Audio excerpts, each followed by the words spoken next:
Hello viewers, আসসালামু আলাইকুম। আজকে আমরা সেশন 3 তে আজ আপনাদেরকে দেখাবো হোম মেনুর যে ফন্ট সাব মেনু আছে, এই ফন্ট সাব মেনুর যে কাজগুলি আছে এইগুলি, পাশাপাশি এই যে ক্লিপবোর্ডের যে কাজগুলি আছে এই কাজগুলি আজকে আপনাদের দেখাবো। তো এর জন্য শুরুতে আমি একটি টেক্সট নিয়ে আসছি আমার ডকুমেন্টে। এখন এই টেক্সটের যদি আমার ফন্ট সাইজ পরিবর্তন করার দরকার হয়, যেই অংশের ফন্ট সাইজ আমি পরিবর্তন করতে চাই সেই অংশটি আগে আমাকে সিলেক্ট করতে হবে।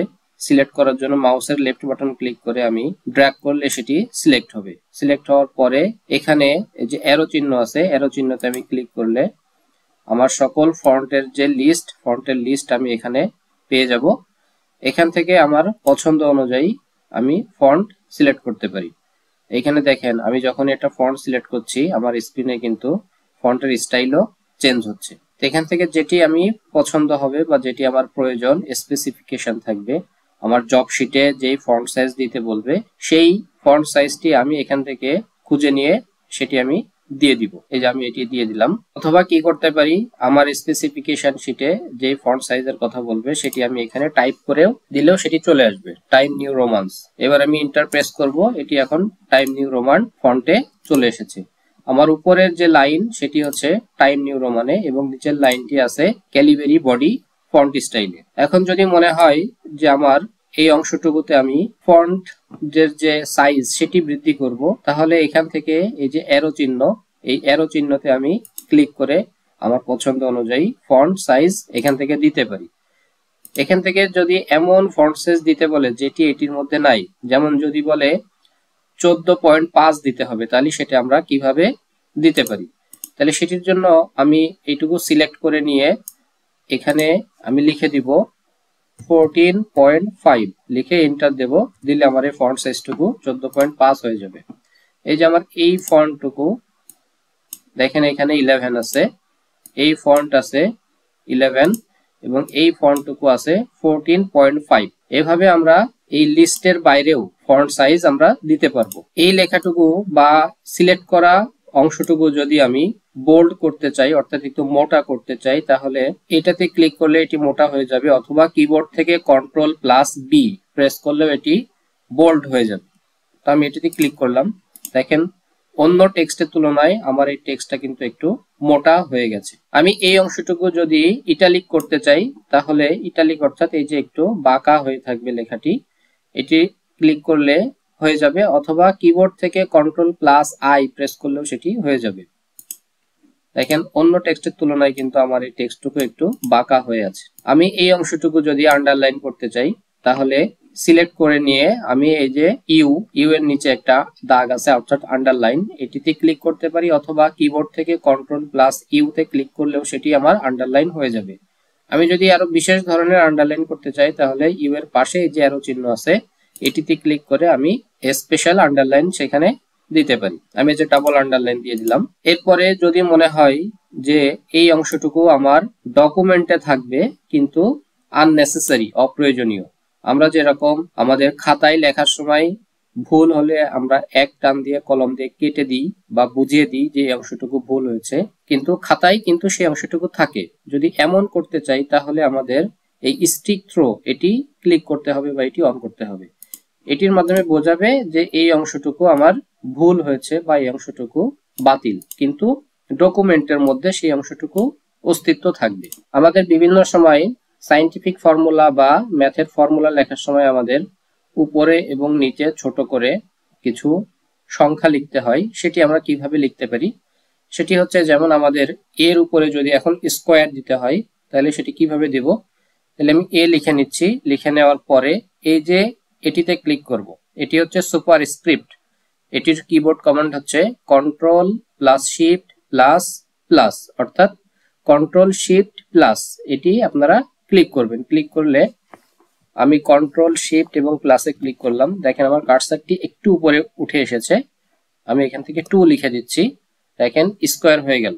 আবার যদি আমার কার্সারটি জেনারেল করতে হয়, সেক্ষেত্রে আমি আবার Ctrl+Shift+এ ক্লিক করব, অথবা এখানে ক্লিক করব। ক্লিক করলে আমার এটি আবার স্বাভাবিক হয়ে যাবে। এরপরে আমি আবার আমার স্বাভাবিক লেখা লিখতে পারবো। এরপরে যদি এরকম লিখতে হয় H2O, এই ওটা হবে কিন্তু একটু ছোট করে নিচে, তাহলে সেক্ষেত্রে আমি এটার জন্য কন্ট্রোল শিফট হাইপেন এটিতে ক্লিক করলে এটি সাবস্ক্রিপ্ট হয়ে যাবে, অর্থাৎ নিচে নেমে আসবে। এবার আমি এখানে ও দিলে এটা কিন্তু আমার যে পানির যে সংকেত সেটি হয়ে গেল H2O, যে ওয়াটারের যে সংকেত, পানির সংকেত, সেটি কিন্তু হয়ে গেল। আমার যদি মনে হয় আমি এইভাবে করব, H2O আগে লিখে নেব, লিখে নেওয়ার পরে এই 2টি আমাকে সাবস্ক্রিপ্টে দিতে হবে, তাহলে আমি 2টা সিলেক্ট করে নিয়ে আমি সাবস্ক্রিপ্টে ক্লিক করব। ক্লিক করলেও দেখেন আমার এটি কিন্তু হয়ে গেছে। তারপরে আমার এখানে এবং প্রত্যেকটা বিষয়, যেমন এখানে আমি বোল্ড করেছি, এই বোল্ড যদি আমাকে আবার রিমুভ করতে হয় তাহলে আমি বোল্ড করা অংশটুকু সিলেক্ট করে আমি বোল্ড আনচেক করে দিলে আবার সেটি বোল্ড উঠে যাবে। অর্থাৎ আপনি যেখান থেকে আন্ডারলাইন করছেন, বোল্ড করছেন, ইটালিক করছেন, আপনি সেখানে গিয়ে পুনরায় ক্লিক করলে সেটি আবার উঠে যাবে বা সেই ফরম্যাটটি আর থাকবে না। তারপরে যদি আমার টেক্সটের কালার পরিবর্তন করতে হয় তাহলে এই অংশটুকু আমি সিলেক্ট করলাম, সিলেক্ট করে এই যে এটি হচ্ছে আমার ফন্ট কালার, ফন্ট কালার, এই অ্যারো চিহ্নে ক্লিক করলে আমার এখানে ফন্ট কালার চলে আসবে বিভিন্ন। আমি এখান থেকে যে কোনো একটা কালার সিলেক্ট করে নিলাম, দেখেন আমার এখানে ফন্ট কালার এখন একটু ডার্ক রেড হয়ে গেছে। আমার যদি মনে হয় এই ফলোইং অংশটুকু আমার হাইলাইট করা দরকার, তাহলে ফলোইং এটি সিলেক্ট করে এই যে এখানে হচ্ছে আমার হাইলাইট, আমি এটাতে অ্যারো চিহ্নে ক্লিক করে আমার যেই হাইলাইটারটি দরকার বা পছন্দ হয় সেটি আমি এখান থেকে হাইলাইট করে দিতে পারবো। আমি পুরো লেখাটি একটু বড় করে আমি সিলেক্ট করে একটু বড় করে নিচ্ছি, ফন্ট সাইজ বৃদ্ধি করে নিলাম। তাহলে এবার হচ্ছে আমাদের এই পুরো যে স্টাইল যেটা করেছি, যেমন এখানে বোল্ড করা, এখানে ইটালিক, এখানে আন্ডারলাইন করা, এখানে কালার করা, এই সবগুলো যদি একবারে আমি উঠিয়ে দিতে চাই, ফরম্যাটটা যদি একবারে ক্যান্সেল করতে চাই, তাহলে আমি পুরো লেখাটি সিলেক্ট করব।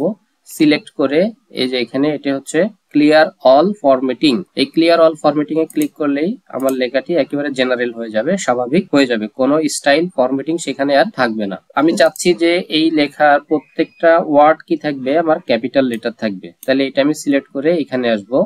এটা হচ্ছে চেঞ্জ কেস, এটাতে সিলেক্ট করে আপার কেস দিয়ে দিব। আপার কেস দিলে আমার প্রত্যেকটি লেটার ক্যাপিটাল হয়ে যাবে, প্রত্যেকটি লেটার ক্যাপিটাল পেয়ে গেছি আমরা।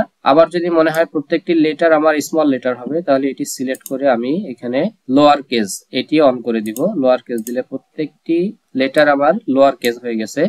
এটা সিলেক্ট করে যদি মনে হয় আমার সেন্টেন্স কেস, অর্থাৎ সেন্টেন্সের যেমন প্রথম বর্ণটি বা প্রথম লেটারটি ক্যাপিটাল থাকে, বাকি সবগুলি ছোট থাকে বা স্মল লেটার থাকে, সেটি চাচ্ছি, তাহলে সেক্ষেত্রে আমি সেন্টেন্স কেস, সেন্টেন্সের যে রূপ হয় সেই রূপ চাচ্ছি, এটি সিলেক্ট করব।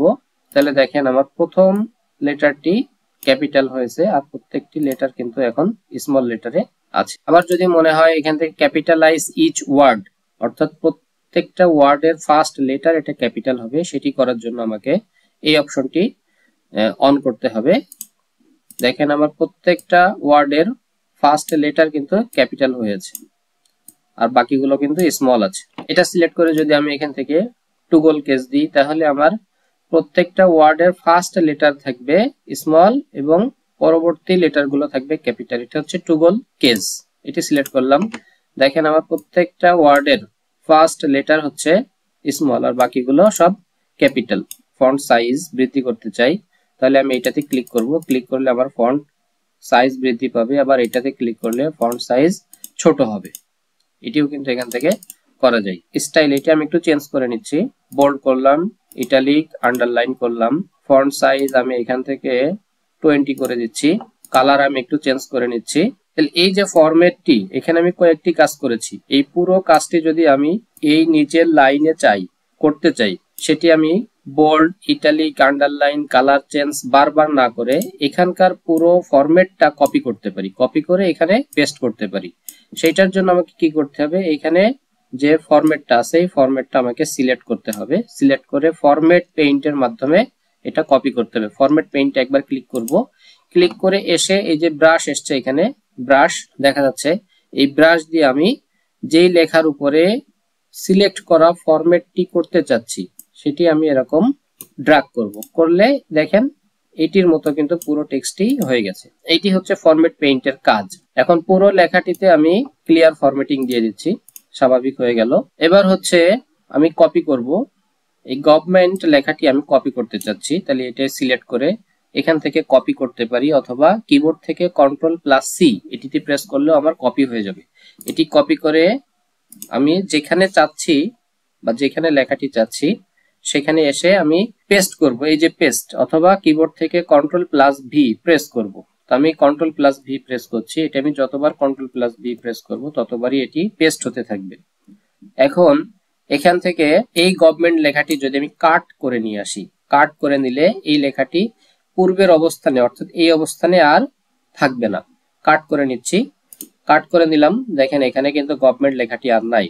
এটি এখন আমি এখানে এসে যদি পেস্ট করি তাহলে এখানে পেস্ট হবে। কাট এবং কপির পার্থক্য এটাই, কাট করলে ওই ফাইল বা ওই টেক্সটটি পূর্বের অবস্থায় আর থাকবে না, আর কপি করলে সেটি পূর্বের অবস্থা এবং বর্তমান অবস্থা দুই জায়গাতেই এটি পাওয়া যাবে। এটি হচ্ছে কাট এবং কপির পার্থক্য। আজকে যে কাজগুলি আপনাদেরকে দেখালাম সেটির কিবোর্ড কমান্ডগুলো আমি একটু আপনাদের লিস্ট আকারে এখানে দিয়ে দিই। বোল্ড করার জন্য Ctrl+B, ইটালিক করার জন্য Ctrl+I, আন্ডারলাইন করার জন্য Ctrl+U, font size increase,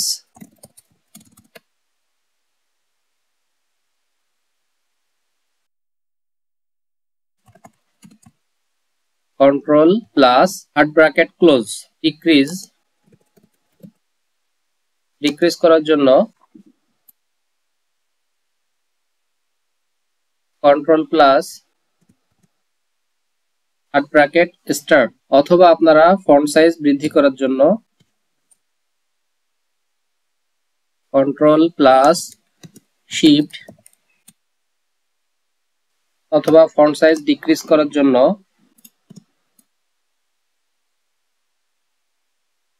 less than, এটি করতে পারেন। কাট করার জন্য Ctrl+X, কপি, Ctrl+পেস্ট, Ctrl+V, এইগুলোর মাধ্যমে আপনারা কিবোর্ডের শর্টকাটগুলো দিয়ে খুব দ্রুত কাজটি সম্পন্ন করতে পারবেন। তো থ্যাংক ইউ সবাইকে আজকে সেশনটি দেখার জন্য। আমাদের সেশনগুলি যদি আপনার ভালো লাগে তাহলে লাইক এবং কমেন্ট করে আপনার মতামত জানাবেন। পাশাপাশি চ্যানেলটি সাবস্ক্রাইব করবেন ভবিষ্যতে এই ধরনের ভিডিও সাথে সাথে পাওয়ার জন্য। ধন্যবাদ সকলকেই।